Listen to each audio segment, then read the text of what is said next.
పవిత్రనాథ్ అంటే చాలామందికి తెలుసు. ప్రతి ఒక్కరు ఇప్పుడు తమ సొంత బంధువుని కోల్పోయినట్టు ఫీల్ అవుతున్నారు. అయితే ఆయన జీవితం గురించి చాలామంది తెలీదు. అందులో ఒక రెండో కోణం కూడా ఉంది. సో అది ఏంటిది? అది ఎందుకు అతనికి ఈ పరిస్థితి వచ్చింది? ఇప్పుడు సహజంగా ఎవరైనా చనిపోగానే సింపతి అనేది చూపిస్తూ ఉంటారు. ఎస్పెషల్లీ సెలబ్రిటీస్ చనిపోయినప్పుడు సింపతి ఇంకా ఎక్కువగా చూపిస్తూ ఉంటారు. ఇప్పుడు మొగలి రేకులు, చక్రవాకం సీరియల్స్ చూసినటువంటి ప్రతి గృహిణికి, ప్రతి వాళ్ళకి కూడా ఈ మొగలి రేకులు ఫేమ్గా ఉన్నటువంటి పవిత్రనాథ్ కనిపిస్తూ ఉంటాడు.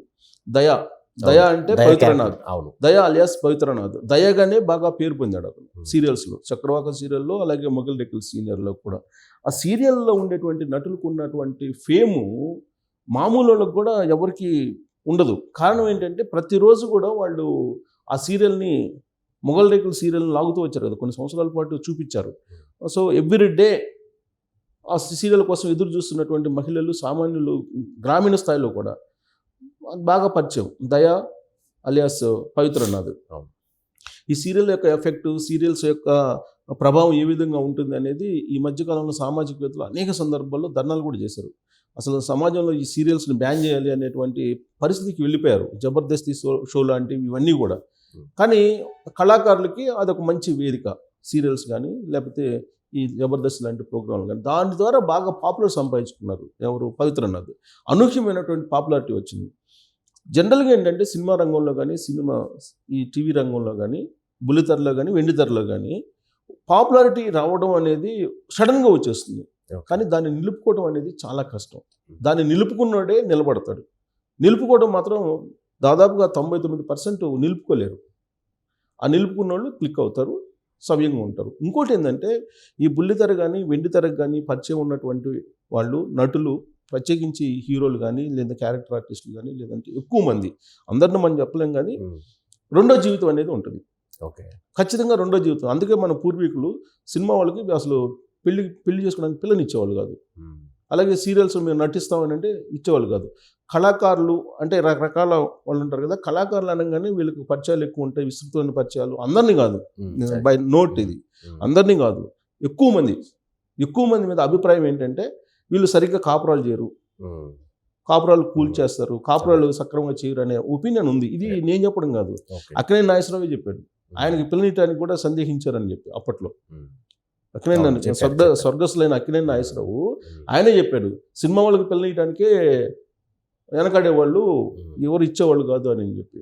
సో కాబట్టి ఆ ఒపీనియన్ ఉంది, ఇప్పటికీ ఉంది అది.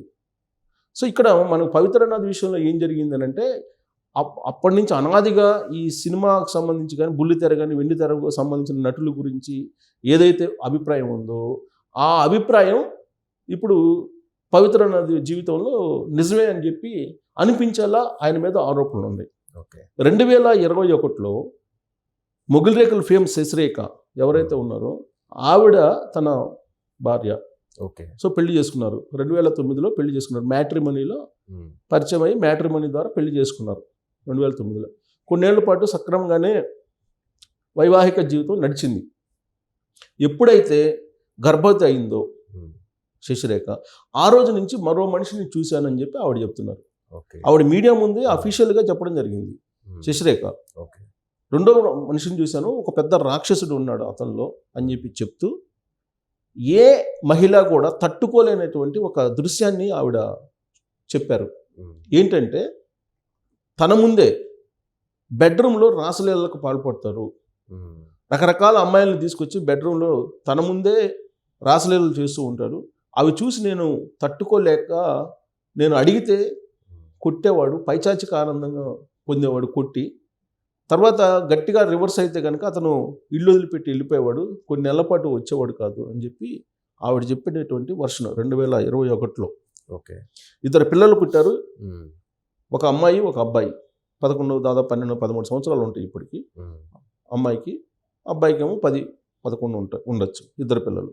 ఈ పిల్లలు పుట్టిన తర్వాత పిల్లలను వదిలిపెట్టేసి అతను వ్యసనాలకు బానిస అయ్యాడు అని చెప్పి ఆవిడ చెప్తున్నారు. సరే, వ్యసనాలకు బానిస అవడం అనేది ఒక ఎత్తు ఆవిడ చెప్తుంది.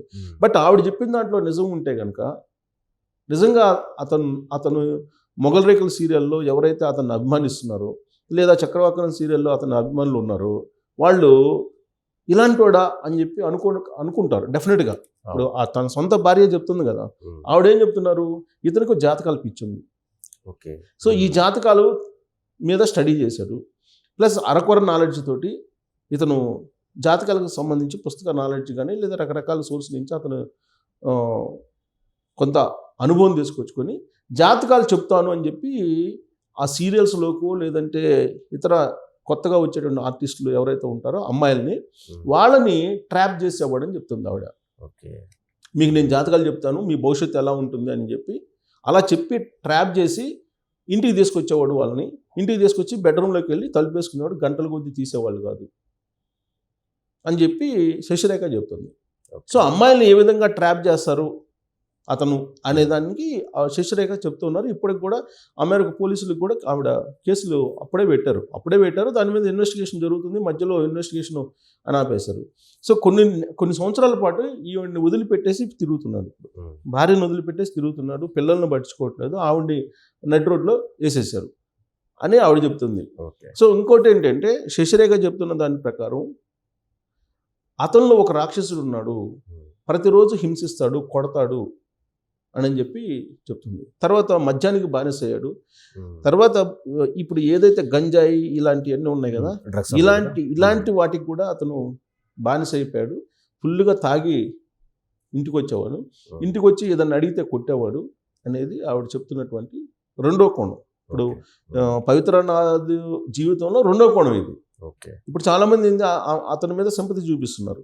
బట్ ఆవిడ నరకం అనిపించానని చెప్తుంది శశిరేఖ ఏం చెప్తుంది, నేను నరకం అనిపించాను పవిత్రనాథ్ కారణంగా అని చెప్పి చెప్తున్నారు. సో ఇవన్నీ మనం ఎందుకు రివీల్ చేస్తున్నామంటే బుల్లితెర వెండితెర మీద ఉన్నటువంటి పరిస్థితులు ఏంటి, వైవాహిక జీవితం వాళ్ళతోటి నడపలేరు అనేది అనాదిగా వస్తున్నటువంటి అభిప్రాయం.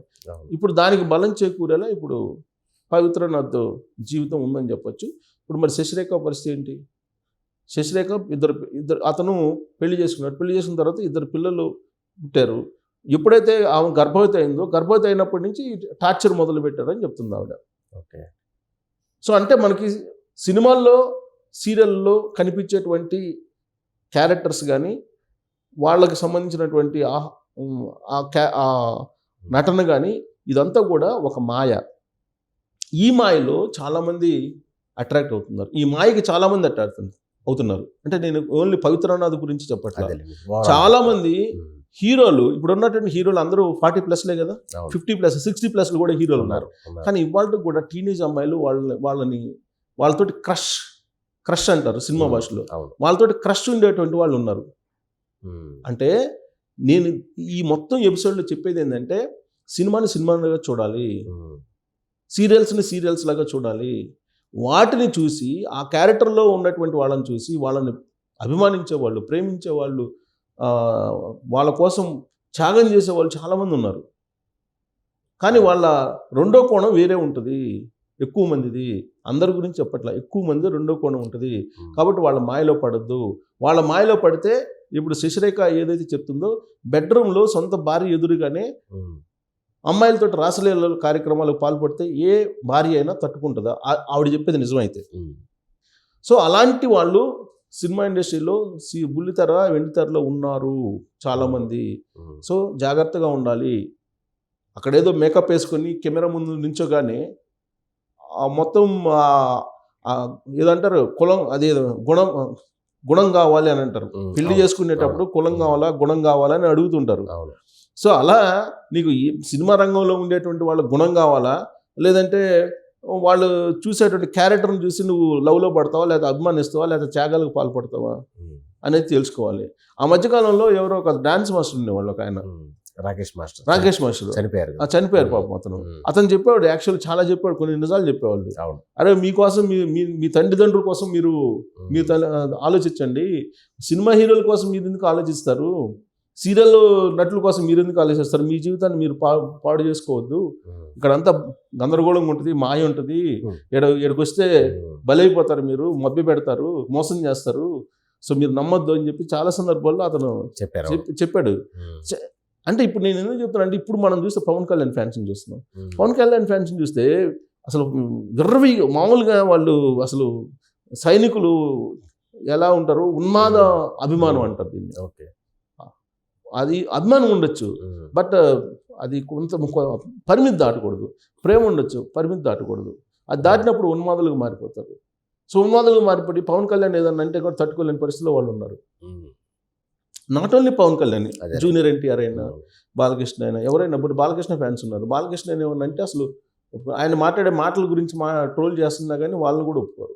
అంటే ఇక్కడ పవిత్రనాథ్ విషయంలో అలానే జరిగింది. మొగల్ రేకులు, చక్రవాకం రెండు బాగా హిట్ అయినటువంటి సీరియల్స్. వాటి కోసం కొన్ని లక్షల మంది ఎదురు చూసేటువంటి పరిస్థితి. సో అలా ప్రతి ఇంట్లో మనిషిగా అతను గుర్తింపబడ్డాడు. సో అతను చనిపోయాడు. అతను చనిపోయినందువల్ల సహజంగా అభిమానులకు బాధ కలుగుతుంది, దుఃఖం కలుగుతుంది. కానీ రెండో షేడ్ ఏంటి అనేది తెలుసుకోవాలి.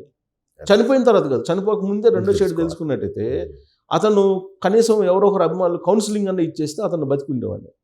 కానీ అతను రెండో కోణం తెలుసుకోకుండా, రెండో కోణం లేకుండా అభిమానించి ఇప్పుడు ఆయన చనిపోయిన తర్వాత బాధపడితే ఉపయోగం ఏంది? బతికున్నప్పుడే రెండో కోణాన్ని కనుక చూసినట్టయితే ఎవరో ఒకరు అతన్ని కౌన్సిలింగ్ ఇచ్చేసి మార్చేటువంటి ప్రయత్నం చేసేవాళ్ళు వాళ్ళ కుటుంబాన్ని నిలిపేవాళ్ళే.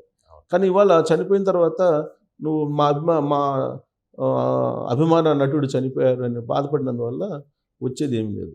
సో కాబట్టి ఇతను మరణం అనేది చాలామందికి ఒక గుణపాఠం లాగా ఉంటుంది. గుణపాఠం కాదు, ఒక థింక్ చేసేదానికి అవకాశం. అంటే ఏంటి, నటులు అనే వాళ్ళు ఎలా ఉంటారు, రెండో కోణం ఎలా ఉంటుంది వాళ్ళది అనే యాంగిల్లో కూడా ఆలోచించాలి అని ఒక హింట్ ఇచ్చేటువంటి ఒక సంఘటనగా దీన్ని మనం చూడొచ్చు, ఈ మరణాన్ని. ఓకే.